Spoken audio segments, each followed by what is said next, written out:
It is. Where's your shop? See here? Tell them to bring me my charger. I can charge my phone while I'm up.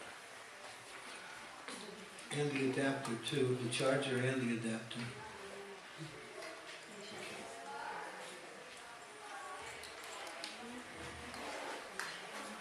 Power, there's power here.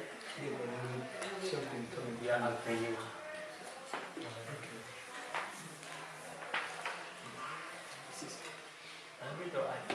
Okay. Yeah.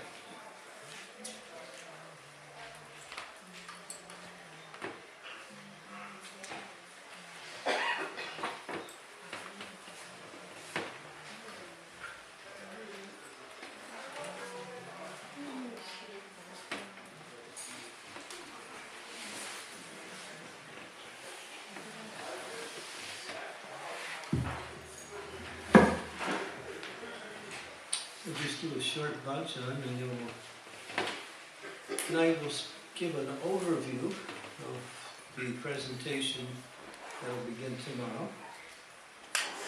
And this is, of course, those of you who are not aware, we're doing Raghunath Das Goswami's Manasiksha, which means instructions to the mind. Not just instructions to the mind, but you might call it the best instructions to the mind.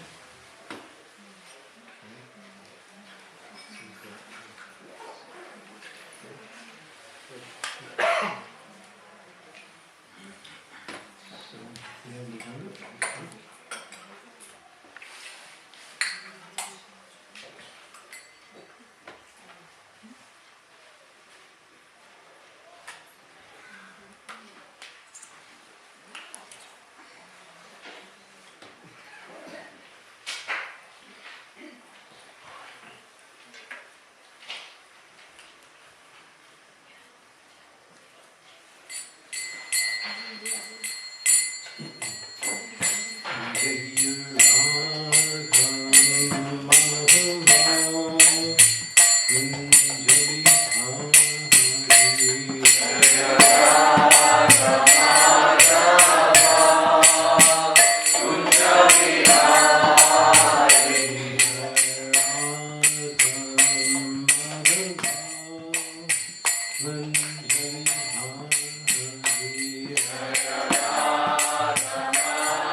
Here we go.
Namaste Saraswati Deve Gaurani Pacharine Nirvishesha Shunyavadi Asyasta Desatari Vanchakata Turubhisha Siva Sindhu Vedatacha Vedanam Bhagavato Vaishnavebhyo Namo Namaha Shri Krishna Chaitanya Prabhu Nityananda Shri Advaita Gadadhara Srivasadi Gaur Bhaktivinoda Hare Krishna, Krishna Krishna, Hare Hare, Hare Rama, Rama Rama, Hare Hare. So we want to welcome all the devotees. Thank you. Many of you have come from so many faraway places like America and other third world countries.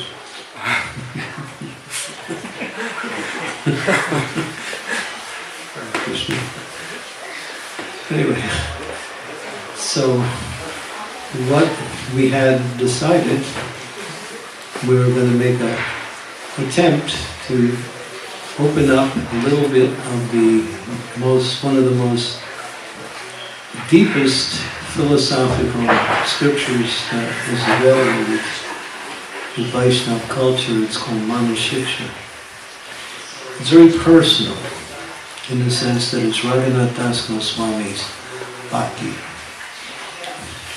And in his expression of bhakti, he jumps from two levels. He takes the role of an ordinary practitioner, and then also he jumps out of that role and comes into his role as the eternal associate of Srimati Radharani in the spiritual world.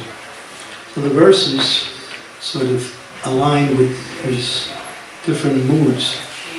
He's teaching, but he's also expressing his own internal moods and showing us by example that unless we have the cooperation of our mind, we can't really make any tangible progress in spiritual life. So it's called Manashiksha, which is called instructions to the mind, but the Acharyas have added another word, the best of all instructions to the mind.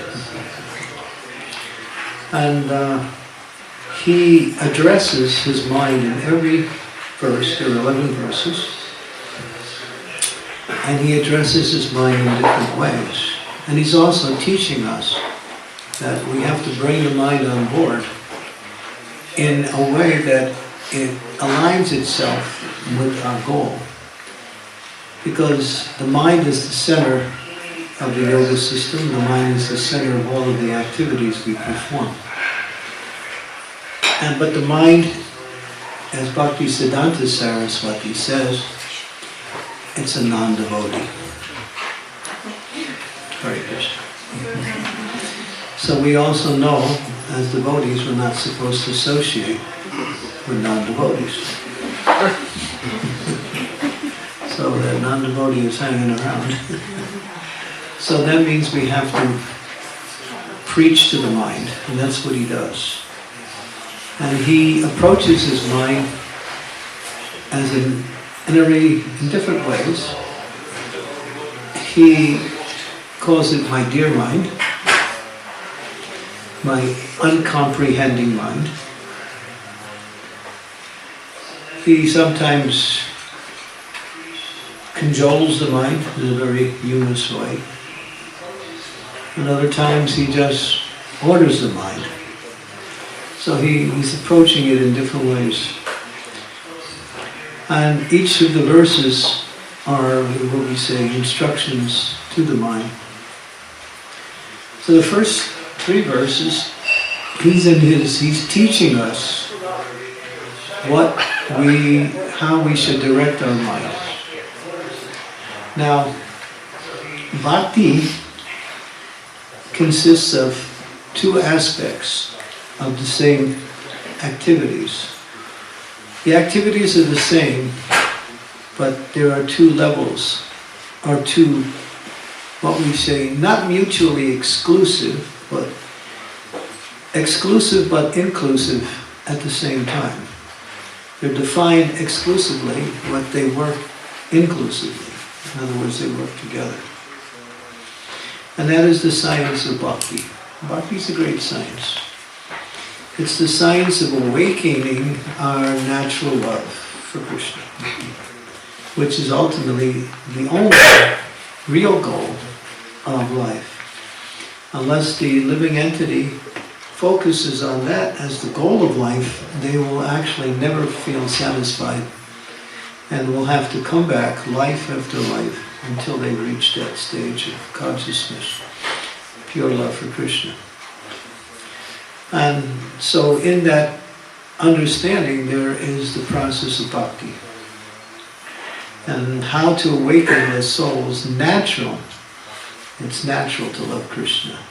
Nitya Krishna Prema Saruka Munoi Sravanadi Siddhi Chitte Kodiye doing. So no matter what body a living entity has, in that living entity's existence, there is pure love for Krishna. It may be in the body of a tree, the body of an ant, the body of a demigod, whatever falls into the 8,400,000 categories of species, all living entities are parts and parcel of Krishna. We have an eternal loving relationship with Krishna. And the process of bhakti is the way to awaken it and bring it foremost, which is what we might say, the ultimate success of the living entity's existence. When that is achieved, there's nothing else to achieve. Because there is no anything else that is worth achieving. To achieve when they awaken their love for Krishna. They have understood everything. So, now, Sri Chaitanya Mahaprabhu, he taught the process of bhakti, but he taught it on a higher level. Because bhakti is divided in, we call it sadhana bhakti. There's sadhana bhakti, there's bhava bhakti, and there's prema bhakti. Bhakti in 3 categories.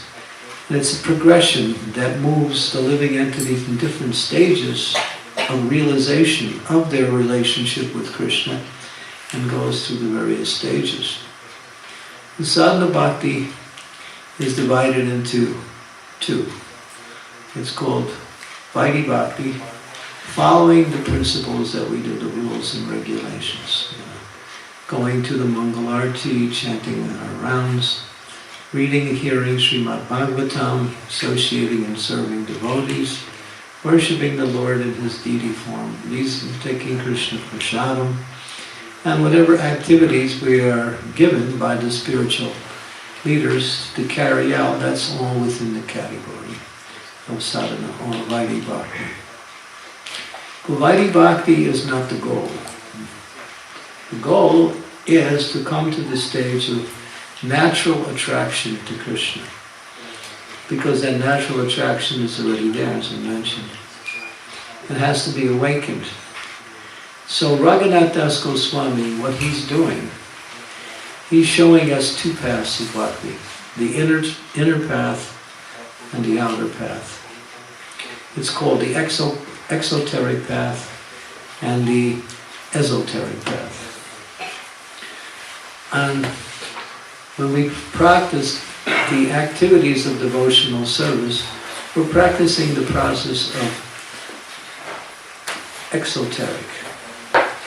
But as that develops, there is a mood of bhakti that awakens in a particular way that draws one's attraction to Krishna in a certain mood. And these are moods are called rasas, or mellows, or relationships with Krishna.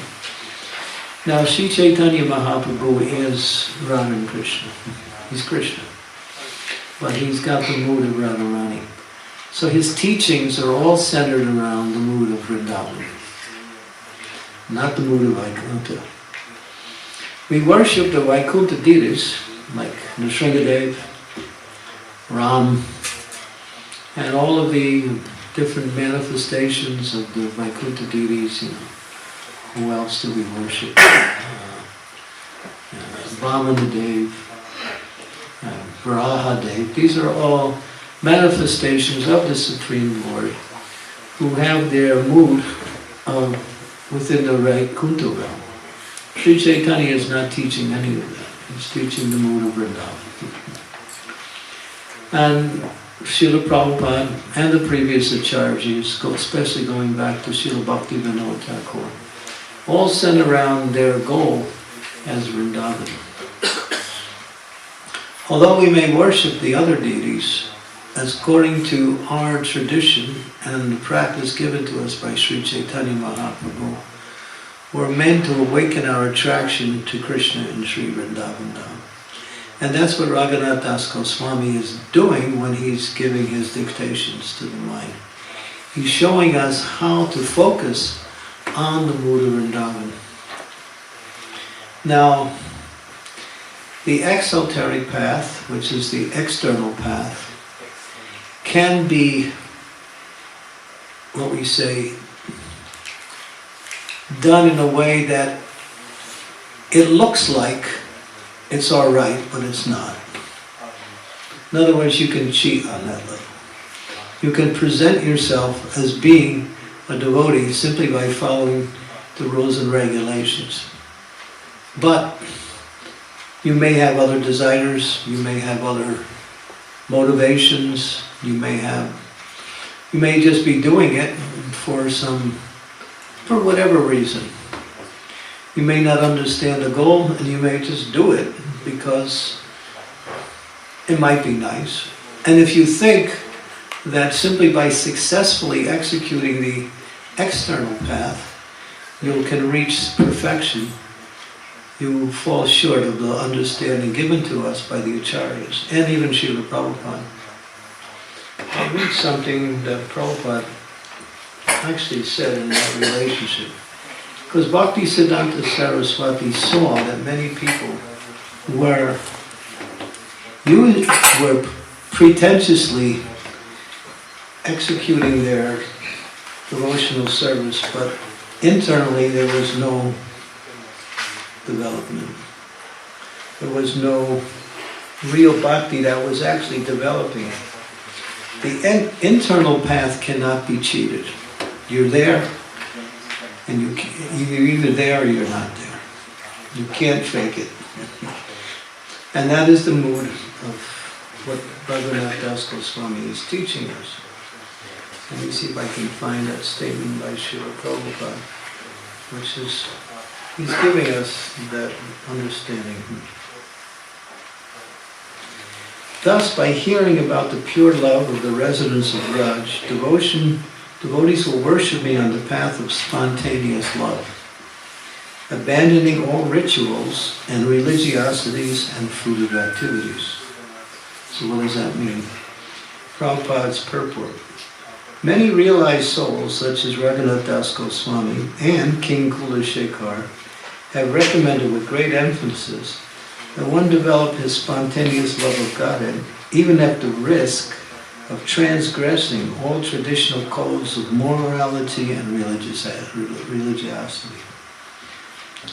Srila Raghunath Das Goswami, one of the 6 Goswamis of Vrindavan, has written in his prayer called the Manashiksha that one should simply worship Radha and Krishna with all attention. Nadanam, nadanam, nadanam, nadanam, sutagana, niruktam kila kuru. One should not be much interested in performing Vedic rituals or simply following rules and regulations. So we follow rules and regulations because that's part of the process. But that's not the goal.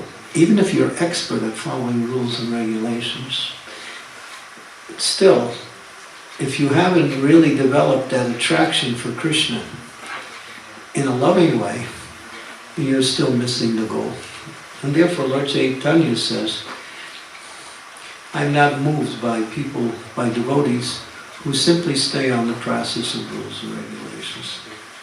He said, I'm only attracted to that bhakti which is spontaneously attracted to Krishna in Vrindavan. So this is what Raghunath Das Goswami is saying. And then here, this is a little longer. This is from the Bhakti Vinod Thakur in his Jaiva Dharma.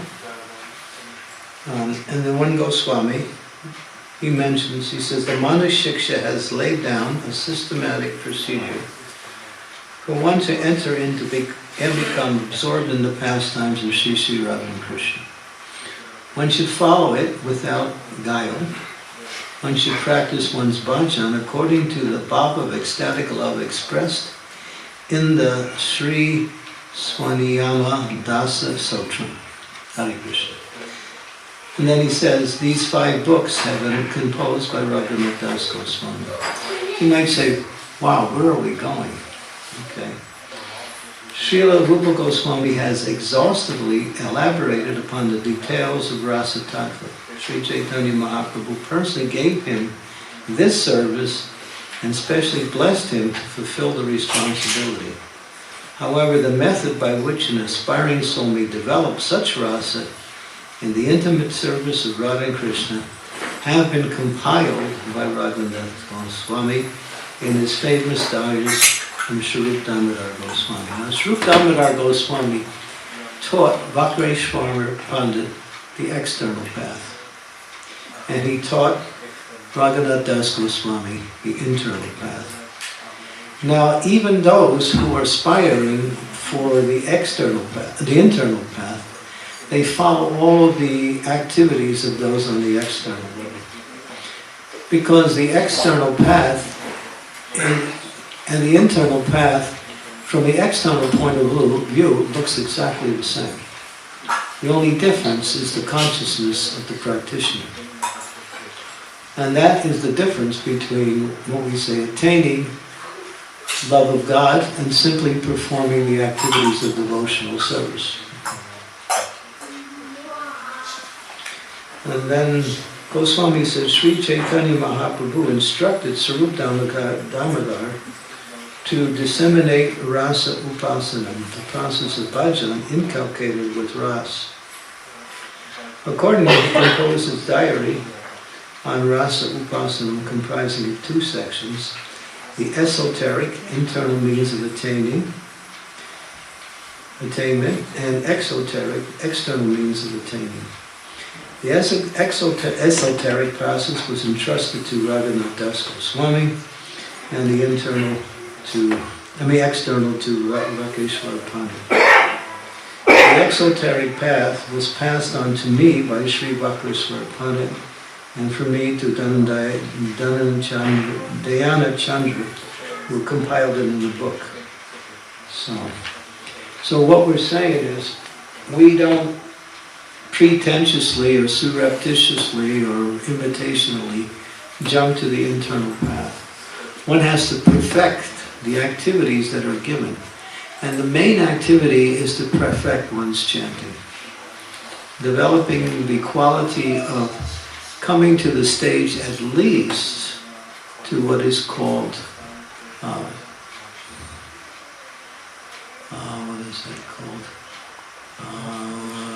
chanting in namabhas, free from the offenses. As long as we're still chanting with offense, we can't move into the internal path. It's not possible. As long as we're still trying to find happiness through material activities, we can't move into the internal path. So one has to focus the activities which are done by everyone. We all chant Hare Krishna, we all read and study these books. But the internal path, there is one element in the internal path that is a little different than the external path. But it may also be done by those who are practicing the external path, but it's what to say, inherent in the internal path, and that's preaching. Because the internal path is the mood of the residents of Vrindavan, which is to bring others to Krishna, especially in the ultimate rasa, which is the Madhurya rasa, the gopis. The gopis' mood, especially the manjaris, are meant to bring other living entities to Krishna for Krishna's pleasure and for the purification of those living entities. So preaching is more or less in the mood of the internal path.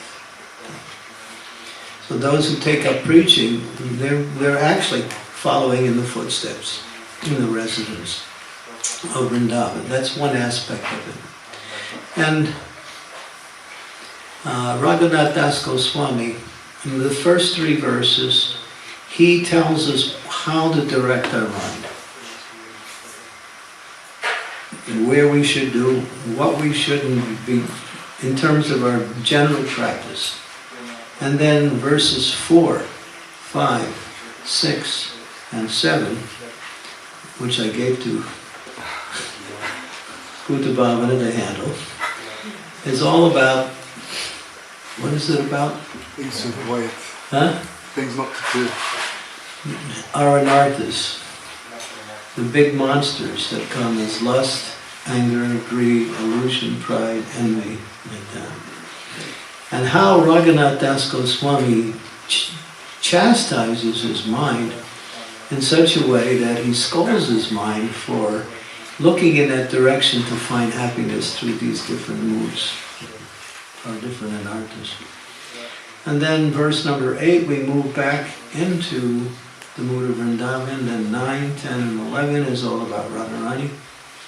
And the last verse is the Falastuti, which is the benefit that one gets from hearing these verses. So simply by hearing them, to understand them will take some time. And it also aligns itself with our practice. As we practice, we can understand more and more of this mood. And we'll go into the details, because each of the verses, he gives many instructions to his mind and how he wants to direct his mind in the mood of Vrindavan. So it's quite interesting. You'll see, he'll jump from an ordinary sadhaka to an internal resident, to an eternal resident of Vrindavan. You'll see that. It's interesting because he's actually Rati Manjari in the spiritual world, and his service is to assist Rupa Manjari in serving Srimati Radharani personally. So he's a personal associate and servant of Radharani. And he's comprised this whole beautiful prayer called Vilapa Kusumanjali, which is his loving expressions towards Srimati Radharani, which is being done now in the form of purports by His Holiness Shiva Ram Maharaj. Has done 3 books already, covering the 96 verses spoken by. And also they're so deep. But you might say, well, I'm not on that level. Well, it doesn't matter. It's good to hear this. It's good to understand what is the topmost and what we should be aspiring for. It doesn't matter what level you are. Because by practicing the external path and thinking by perfecting the external path, we have perfected our devotional service. Not really. Until we develop those internal moods. And what is those internal moods? They awaken by practicing the external path. So there are 2 types of people who perform the external path. Those who are on the external path and those who are on the internal path. They still act like ordinary devotees. They don't roll on the ground or talk about their internal mood in public or even exhibit their ecstatic symptoms. They keep that within their heart, and you can't even tell who has it and who doesn't have it. But it's there. Sometimes it comes out, just like sometimes you see Srila Prabhupada, he would be speaking, and all of a sudden he'd stop, and then he'd go into an internal mood, and all the devotees would be sitting there, and they would think, what happened? And then Prabhupada, and it seemed like a year, but it was only 1 minute. So Prabhupada would be in that mood. And then he would come out, and then he'd say, have kirtan. He couldn't even, So, but Prabhupada never did that voluntarily. It was so spontaneous because of his love for Krishna that it just came out sometimes. Sometimes it happens that a devotee who's on that higher platform will exhibit these internal moods. But they try to restrain them because people either don't understand or they may also think it's some kind of show. Like that. But these things are actually the goal of Krishna consciousness. So these 11 verses are really deep, and I don't think I'm even 10% qualified to give this presentation, but I think it's so necessary devotees hear about actually what we are meant to achieve, and that is the mood of Vrindavan, because all of our acharyas are in the mood of Vrindavan. They're not in the Vaikuntha mood. Although we worship these other deities, but we don't really, of course, if your mood is Vaikuntha, then you find that to be more attractive. But ultimately, as a lineage, we are, in the mood of Chaitanya Mahaprabhu. He's teaching the eternal path, like that. So it's interesting. It is deep, and it's also quite funny the way he talks to his mind. I think Bhuta Bhavana will be able to give an animated description of what his verses are about.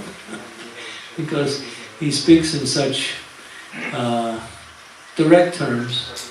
He calls his mind, when he is one who is, what is it? The prostitute that's dancing in my heart. And he calls that, what is that, lust or is that pride? Pride. The first verse, he says, in the first verse he gives us where the mind should be focused. And in the end of the last verse he says, And you can't do it if you still have pride. So then he says, give up pride. He's talking to his mind, but we can accept it as directions in our own practice. So this is pretty much a little bit of the introduction of what we're about to would you like to add something, Bhutabhava, in relationship to this, an overview to something about this whole presentation? Because I think you can also add something. Gyanatimurandasya Gyananjana Shalakaya Chakshuru Militamina Tasmai Shri Gurave Namaha.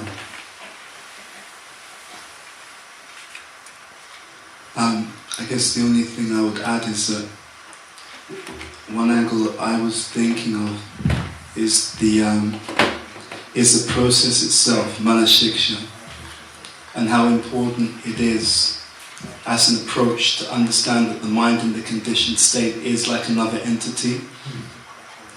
And when you were speaking, Maharaja, I was thinking about this point that it can be a very powerful sadhana to really see the mind that way, and as we see Raghunath Das Goswami do, to instruct the mind, to actually guide the mind, and to really see how we can focus the mind more and more in a deeper way on the practice of Krishna consciousness. Because to the point that you made at the beginning, the mind is that central element that we have to bring into Krishna consciousness. And I was just thinking, Manmana Bhava Mad Bhakto, right? So there's twice Krishna's explaining that particular point, and then there's a whole series of verses about the mind can be the best friend or the worst enemy. Right.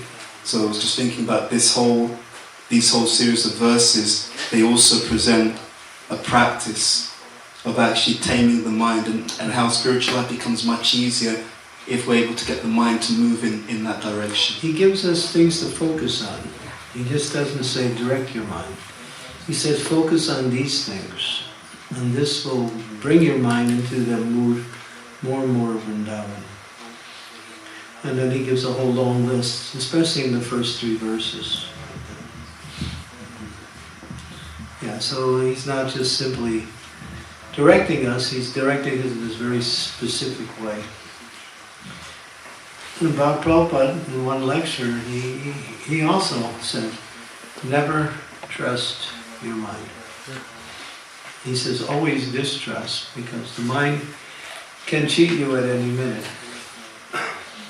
We also have that experience, and all of a sudden we are sitting there or chanting japa, and pretty soon we're in downtown London, shopping, or doing something, or downtown New York. So yeah, the mind is just the way it is. It'll go wherever it wants to go, whenever it wants to go. But then there is a way to direct the mind, and Raghunath Das Goswami fortifies the intelligence as the director, or the force by which the mind can be moved towards the mood of Vrindavan. Which is the mood we really want, because this is the essence of our practice. When we look up at the deities there, if we are still in the mood of rules and regulations, we can't see Radha and Krishna there. You can only see Radha and Krishna when you are on the spontaneous level. Otherwise, you're actually seeing Lakshmi Narayan. Lakshmi Narayan. Lakshmi Narayan. Because Radha and Krishna are not worshipped by Aishwarya Bhav, or what we say, the mood of awe and reverence. They're moved to worship only by spontaneous loving devotion. So Prabhupada has given us Radha and Krishna worship, but actually we have to come to that consciousness to be able to worship the deities in the mood that they're meant to be worshipped. Then you can see Radha and Krishna. Otherwise, you're seeing Radha and Krishna, but actually your mood is more in the mood of Vaikuntha, which is awe and reverence, which is not wrong, but it is not the goal, actually.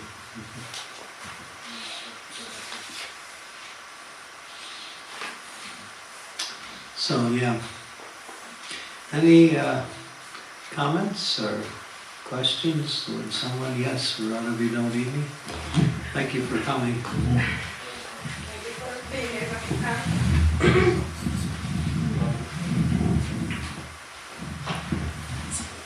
Hare Krishna Guru Maharaj. Thank you so much. This was already a very, I'm very inspired for what we are coming in the weekend. And you mentioned that the mind is, we can never trust the mind because we can always be cheated. And this was always a mystery for me that Krishna said in the Bhagavad Gita that we should make a friend out of our mind from the enemy, but usually we can trust a friend. And I was wondering if, because previously I understood that maybe we reach a certain level, then the mind will be the friend, but based on what you said now, it's not like that. So how can we understand these two together? When you develop the internal mood, and you're fixed on the internal mood, then the mind is the friend. It's not going to go anywhere because the internal mood is actually your focus, which is the mood of loving Krishna in a certain rasa, a certain way, and following those principles that lead to that loving relationship, such as worshipping those persons who have the same mood as you, who are residents in Vrindavan. But Raghunath Das Goswami is broader. He brings in a whole range of different things, persons, moods that we can focus on, which helps us to bring into that mood. So as long as we haven't reached that internal mood of loving relationship, then the mind. But even on the higher levels, sometimes the mind can also jump. We have the example, just like as you make advancement in spiritual life, you become empowered. And that empowerment allows you to do so many, what we say, outstanding things within the process of devotional service. But if one somehow or other starts to think that this is due to my, advancement in devotional service, and forgets that it's a process of ultimately cultivating the mood of surrender and devotion, and Krishna empowers the person simply according to their level of practice. So what we achieve is our effort, but not the goal. The goal is given to us by the mercy of Krishna. So we have one example, and that was, I think his name was Rupa Kaviraj. And he had reached the level of bhava, which is very high. That means he's on that platform of spontaneous devotion. And he was quite known as a great speaker, and he knew the Vedas well, and he had all good qualities. So one time, when he was giving a lecture, one very senior female disciple came, and she sat down in the back. Her name was Krishna Priya. And her quality was she could not stop chanting. She had developed an attraction for the holy name that she was constantly chanting 24 hours a day. So when she came to his lecture, she was chanting while he was speaking. And he somehow noticed it. And he stopped his talk and directed his criticism at her. Oh, you're chanting, you're sitting here, you're not listening. Why have you come? So she didn't say anything, she just remained quiet. And then he said a few other things. But after a while, he fell down. He lost his position in bhakti because she was a pure devotee. And he had offended a pure devotee. And because of that, so what was that offense? He had some pride. He still had a little bit of pride that somehow just came out during a certain circumstance. he was used to having everyone, be attentive in his lectures. Everyone loved his lectures. He was a great orator, and he was fixed in devotional service. But that little pride causes him to commit. When you commit offense to a pure devotee, Krishna doesn't tolerate that. Even if you are a pure devotee, you can't offend another pure devotee. But pure devotees don't offend other pure devotees. But he still had that little tinge of pride that was still there. So that's the first thing that Raghunath Das Goswami asks us to remove. Get rid of that pride. Because it's easy to get rid of lust generally. I mean, you just don't pay attention to it. The pride, even if you don't pay attention to it, it'll pay attention to you. And you can't even see it. It's so subtle. And it comes out sometimes in your, actually when you see it, you think, oh wow, am I like that? So that's the first thing he says. Get rid of this pride. And then you can move quickly into the mood of Vrindavan.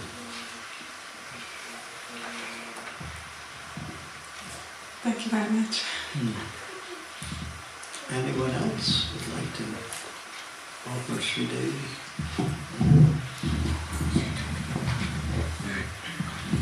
Thank you, Maharaj, for this introductory class. Maharaj, as you were speaking about the exoteric path where we are following the rules and regulations and maybe even sometimes doing it in a ritualistic way, I was thinking of the 6 unfavorable practices, one of which is niyamagraha, where one is simply following rules and regulations for the sake of following, but not with a view to advancing. That's a perversion of the path, yeah. So, is that what is being described here also? Yeah, that's one element. Okay, thank you. Bhakti Siddhanta, he emphasized the internal path. And Srila Prabhupada also emphasized the internal path. But why? Because there are, let me see if I can find it here. It's easy to make the external path look like you're on it. You may not be, you may be far away from it. You can't cheat on the internal path. It's either there or not there. So one can. It says the inner esoteric path of knowledge describes a practitioner's internal state of desire, motivation, and emotional progress from spiritual inclination and orientation through increasingly deep and subtle purification to fully realize spiritual service. Raghunath Das Goswami in many cases described corresponding external behaviors only using metaphor. So the persons on the internal path or developing that or in that mood, they still follow the activities of the external path, because the external path. And Bhakti Siddhanta Saraswati gave us a diagram where he put both paths in the diagram showing how they actually complement each other, but still they are distinct and at the same time complementary. And then he also says, he also talks about Bhakti Siddhanta says that why did Bhakti Siddhanta did not teach the outer path to his followers? He didn't teach the outer path, he taught the inner path. But in many places and in many ways gave instructions that parallel the inner path. The first misuse is an exclusive or nearby exclusive emphasis on attaining the mood of Radha Manjari gopis. So we saw that when Prabhupada was here, there was a group of people who had formed a group called the Gopi Bhagava Club. And they were actually putting on dresses of gopis, the men, and peacocks, and others, and having meetings and discussing. So in other words, people were surreptitiously or pretentiously jumping to that path, saying it's authorized, but they weren't authorized, they weren't qualified. So that became a misuse of that, and a great travesty. The mood of Radha Sakti Gopis is usually excluded, often with some disdain, but to speak of the mood of parental, and so people on that path also reject these other moods. Instead of a guru adding a practitioner to unfold and nurture an individual's own spontaneous awakening, a pseudo-guru prescribes the same generic Manjari Gopi mood to everyone. Oh, come, I'll teach you how to become a resident of Vrindavan. The internal path is required, so I'm going to teach you. But what is that person's adhikari, qualification? What is their level of advancement? So there's gurus who exclude any kind of discrimination, and they welcome everyone. So that was very prominent when Bhaktisiddhanta was there. Therefore, he emphasized the internal path, which cannot be cheated. The second one is to exclusively go into solitary bhajan and thinking that I've made it,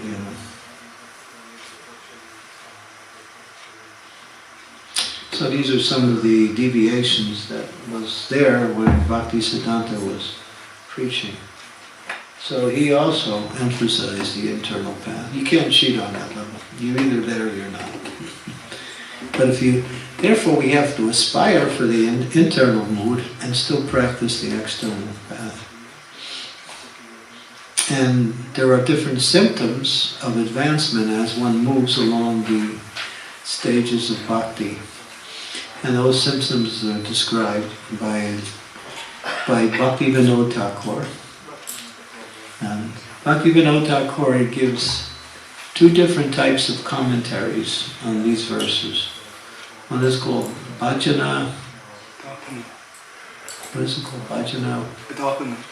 Darpanam. Darpanam means mirror, or reflection. What is that bhajan? What is it reflecting? And the other one is Bhasya. He sings the glories of the internal mood. Both of these are included in this particular presentation. So Bhaktivinoda Thakur is pretty much the main acharya to comment on Raghunath Das Goswami's work. So he can read his commentaries also. So you might think, maybe I came to the wrong retreat. I hope not. This is necessary because there is a strong statement by Lord Chaitanya. It's very direct. Rules and regulations don't attract me. They don't attract me. Only those who are developed a spontaneous mood of devotion actually following Chaitanya Mahaprabhu's instructions. But we follow it up to the point where we get to the point of spontaneous attraction. And that's there. It's not something you have to create. It's not something you have to somehow build upon. All you have to do is follow the processes given by your bona fide spiritual master. But develop that eagerness by following the mood of the residents of Vrindavan. And that comes gradually. And Raghunath Das Goswami is teaching us how to do it. He's giving us a little bit of an upgrade so we can understand what is that path and how to practice it.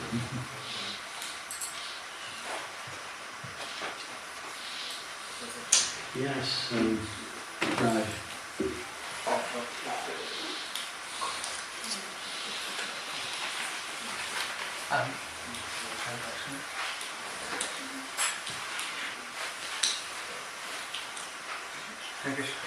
Hare Krishna Maharaj. Hare Krishna. Thank you for the introduction, Maharaj. I had 3 questions actually. The first one I had was, why do you feel Prabhupada didn't emphasize the commentaries of the 6 Goswamis that we're studying, or that Shivam Swami, like we're going into depth into these commentaries?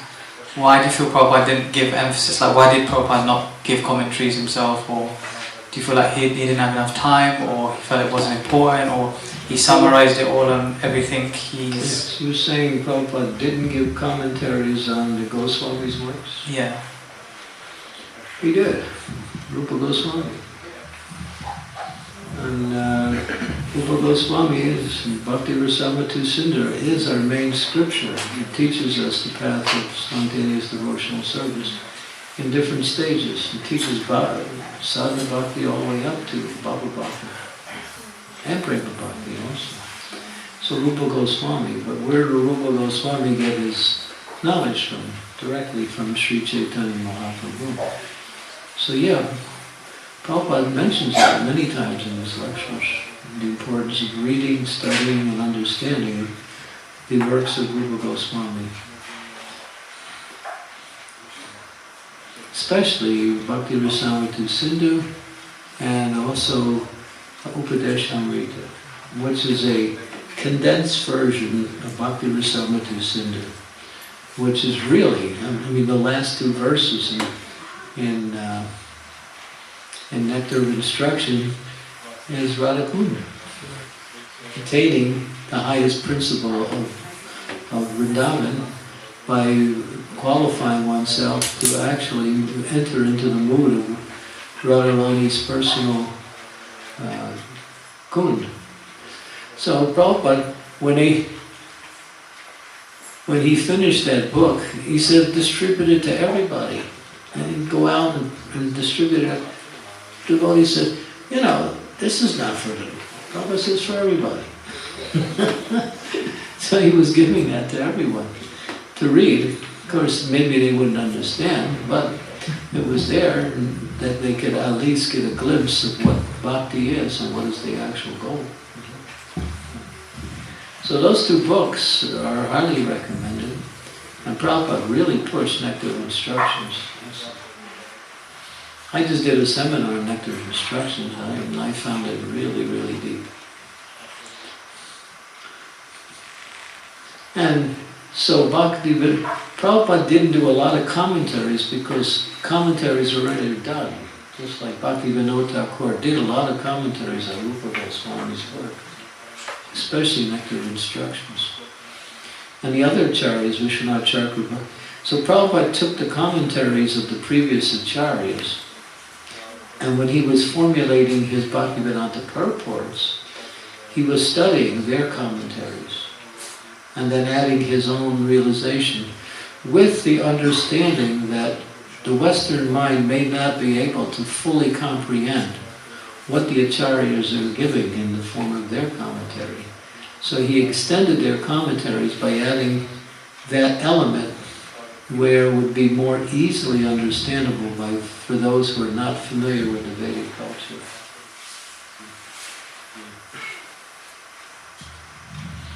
Yeah. But Prabhupada did do commentaries. He did it on Srimad Bhagavatam, he did it on Chaitanya Charitamrita. CC is like, whoa. When you read that, you think, where am I?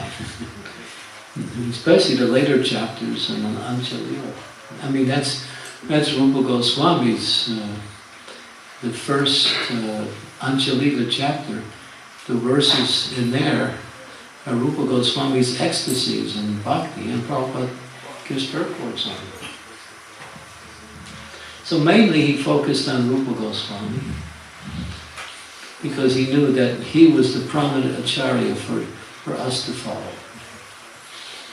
Jiva Goswami is a little harder to understand, but then he also, Prabhupada said, you should read, what is it, Tattva Sandarbha, which is Jiva Goswami. He also recommended we read Jiva Goswami.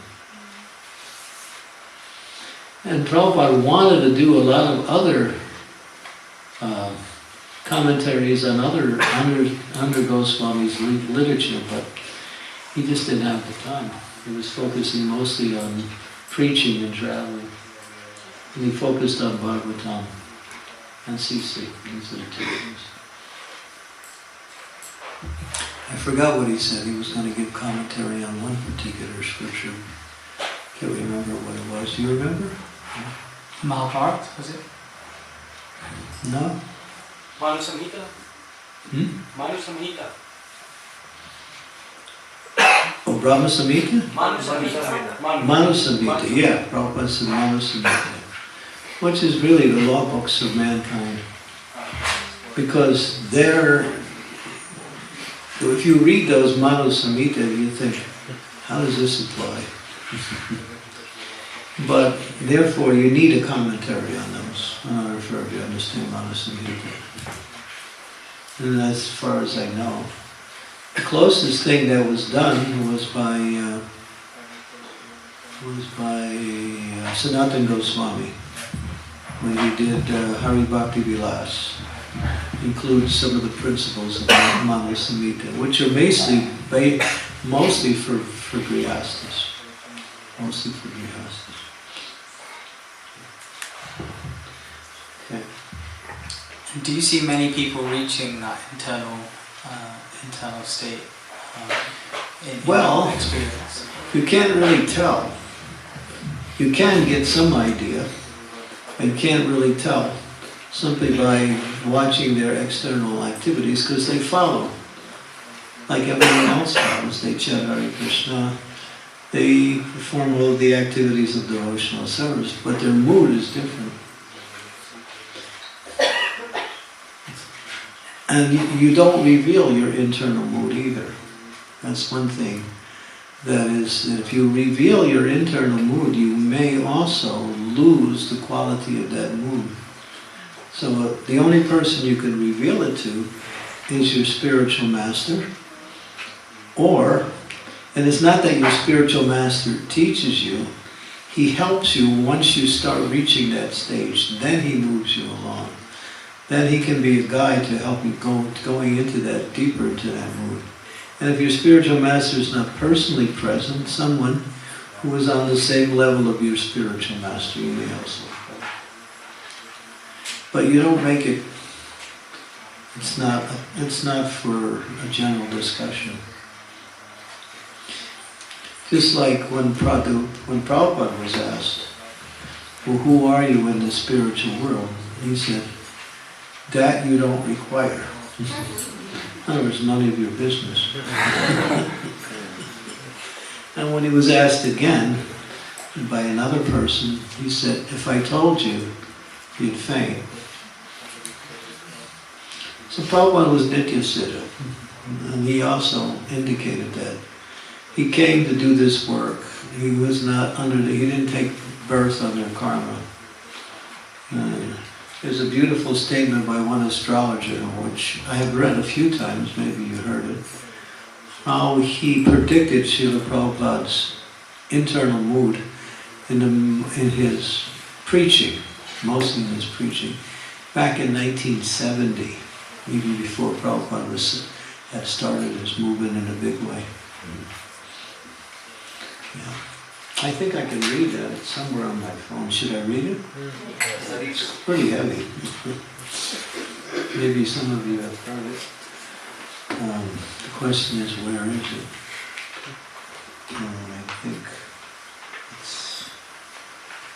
I think I can find it, but it might take me a little while to get to it.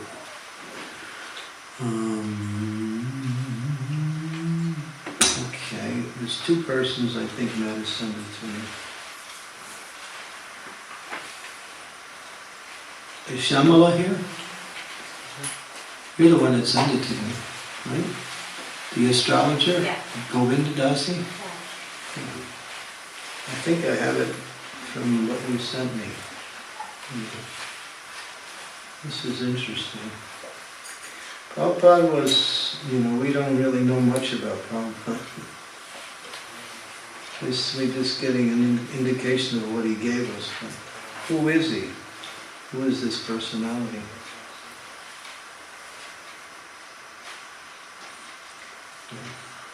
So I'm getting closer and closer.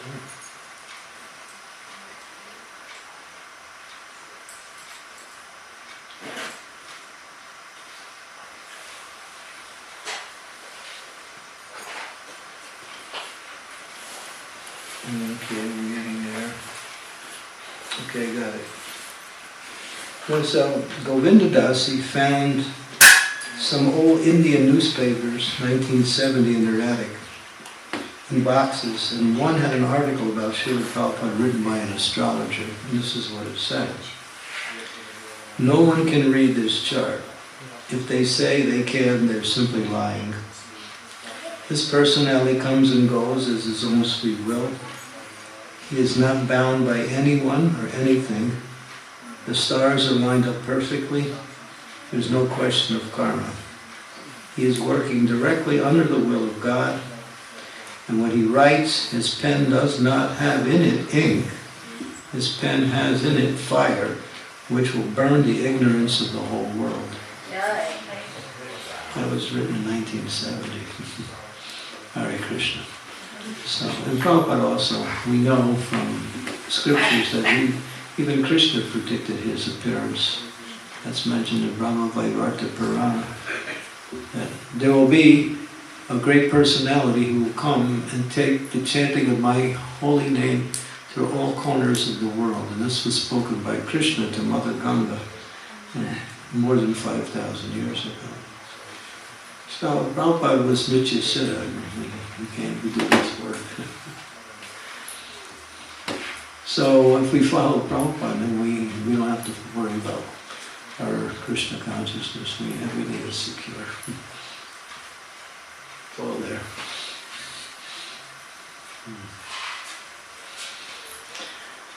Okay, you had a third question?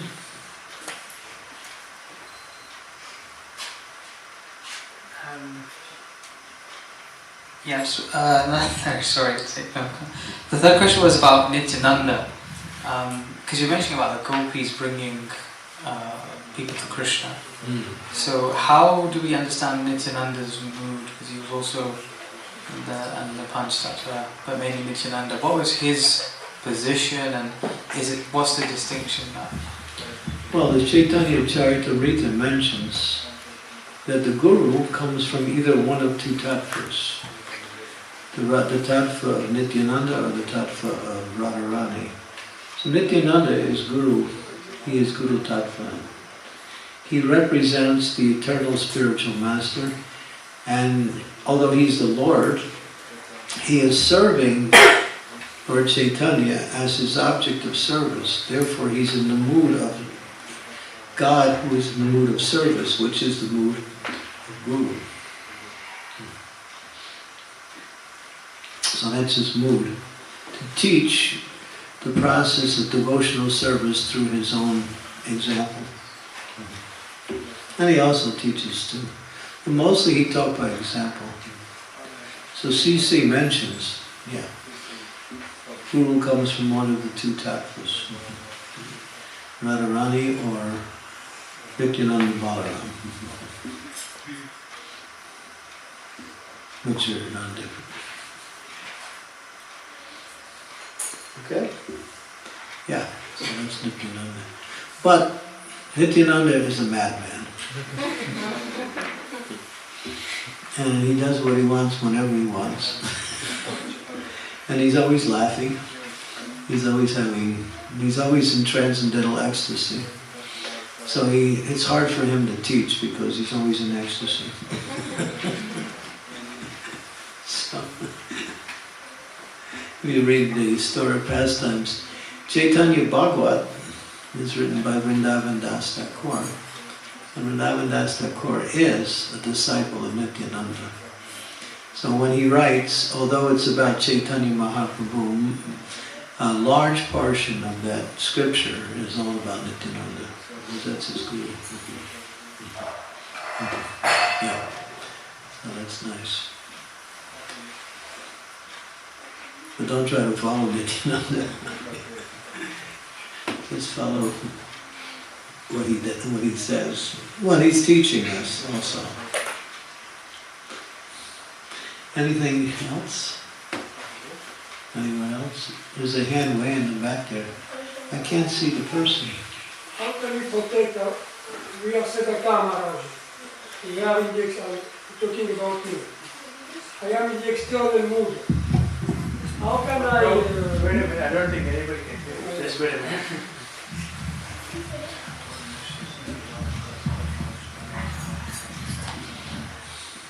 How can those, the devotees like us, like him, protect ourselves who are in the external mood, or in the, protect ourselves from not coming offenses to those devotees who are in the internal mood?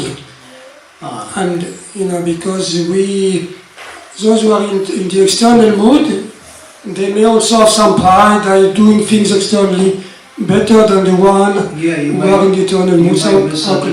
You might misunderstand their activities, because sometimes they don't follow the rules, and therefore you might find some reasons to find fault, which is an offense. So better not to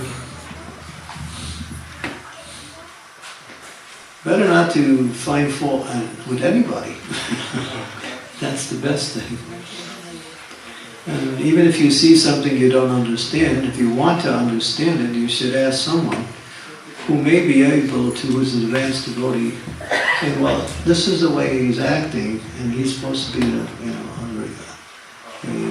advanced devotee. So maybe you can tell me, why is he acting the way he's acting?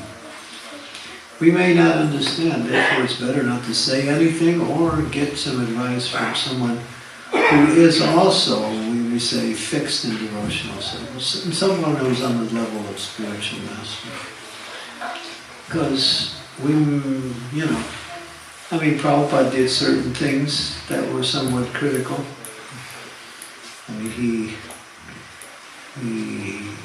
he had to adjust many things when he went to the West in order to preach. And some of those adjustments, he was criticized for that.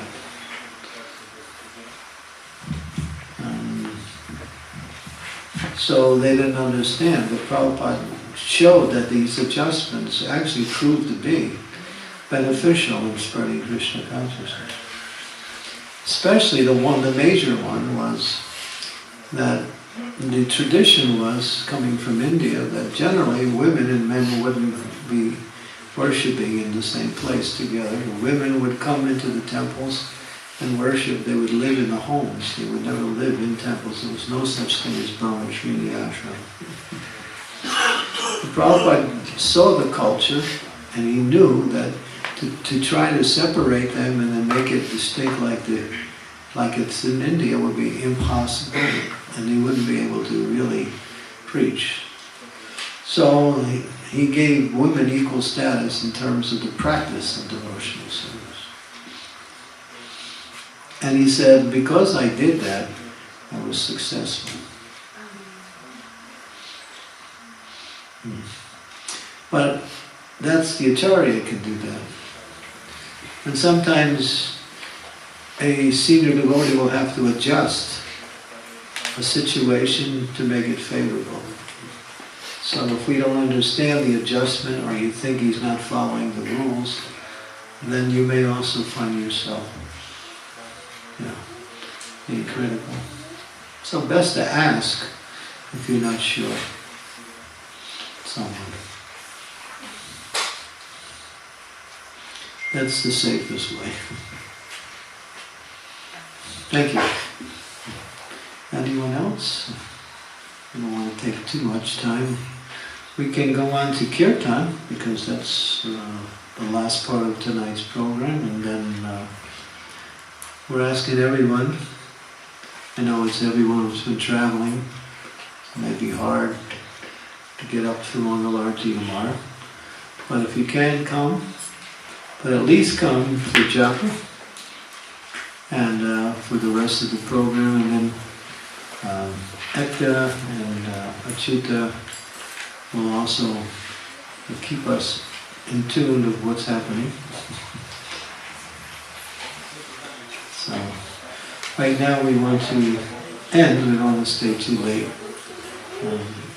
Do kirtan up until 9. What time is it now? It's already past 9?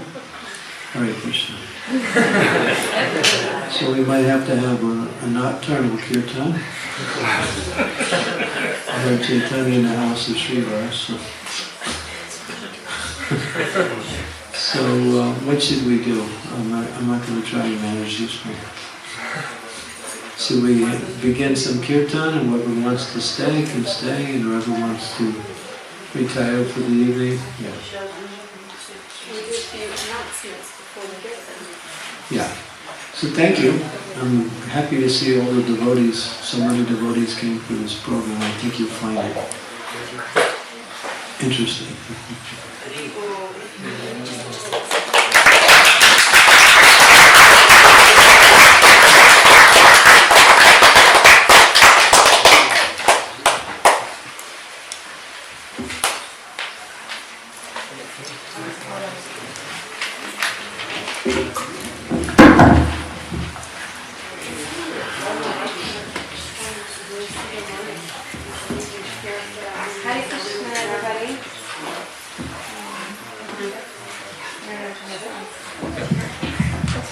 Hare Krishna, everyone.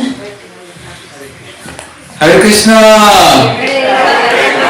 You can tell which one of us traveled from overseas and which one of us did not. My name is Radha Bhakti Devi Dasi, for those who don't know me. I'm Kanchanabja. Hare Krishna. And we have been voluntold to be the MCs this weekend, and we're happy about it. Very happy. I've heard that this is a highly pressured service. Does anyone know football or soccer in America? So in that job, the manager's job, if you don't perform, what happens? You get sacked. So please laugh at our jokes. Keep us in our service, please. Because otherwise we might get the sack. Ekta's looking at us already. We've genuinely got evil at least twice in the last 30 seconds, actually. So this is your official welcome. Welcome to the, I don't even know. 2025. Thank you. 2025 Disciples Retreat. How about another round of applause for Maharaja's class? And we also want to extend a very loving, heartfelt welcome to His Grace Bhutta Bhavana Prabhu. And we've got Raja Krishna Prabhu as well in the back there, who's joined us as well as a Kirtanian. And all of you. Maybe just shout out some of you where you traveled from to come. Haribo, Crawley. Crawley, London. Hello. Anywhere other than England? Dallas, Texas. Dallas, Croatia. Switzerland. We've got Spain. Oh wow, welcome. What was that? Slovenia. I heard Australia. I was like, whoa. Slovenia, welcome everybody. Thank you so much. So we have, this is an international retreat. As we can see, we're very grateful to Maharaj for the introduction to the Manashiksha from Raghunath Das Goswami. Really grateful to Lochananda Prabhu and everyone at New Mayapur Dham. How are we feeling? Are we feeling ecstatic? Lochananda Prabhu, would it be okay for you to come up and just share a few things about New Mayapur and what we can and cannot do? How about a round of applause for Lochananda Prabhu?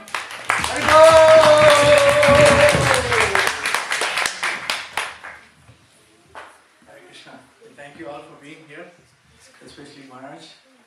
We're very grateful that all the devotees are here. Rules and regulations, that's what I'm supposed to speak. So it's very difficult to set rules when we see devotees are so happy in the temple room. Especially with electricals and things, we are still checked by the government. We had some emergency recently, so if you can avoid using, like, I don't know, devotees sometimes do puja in their rooms. incense, lamps, these kind of things, if you can avoid, we'll appreciate that. Anything you notice also, water leaks or anything, please kindly report. That's one thing also a hazard. So, as I said, it can become, for the government, quite challenging for us. So if you notice anything, do report. Yeah, I don't know what else we can say. We are really grateful that all of you are here. If you need anything, we are here to help. We are here to serve you. New Mayapur is a very extraordinary place because after Bhaktivedanta Manor, it's only place where you can see all the photos. We have Srila Prabhupada's room still. You can see Prabhupada's Vasasan, still the same Vasasan. You can see all the photos. If you start noticing things, you can see Prabhupada everywhere actually. And we are also trying to develop the project. I know you all come from England, America. Our facilities may not be like 100% like what you have, but we are trying our best. So you can always, if you need anything, we can serve you better, you can always give us a message or something. Yeah, I mean, what I can say, thank you. We are very grateful that once again devotees are here.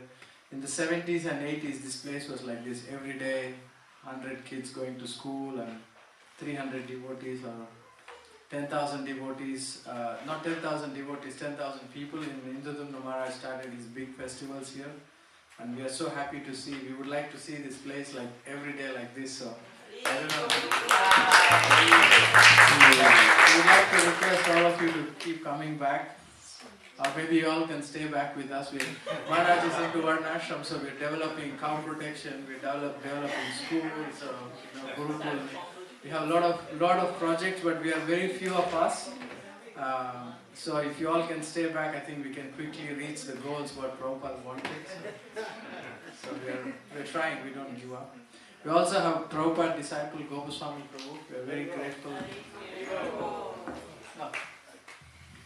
Last time we were here, we were leaving and they blocked the road so we couldn't get out. So be ready. You remember that, right? Yes. Maharaj is very kind. Maharaj said he came 2010 last time and it was not the very pleasant atmosphere, so we're trying to serve devotees better. We're trying to learn from the mistakes from the past.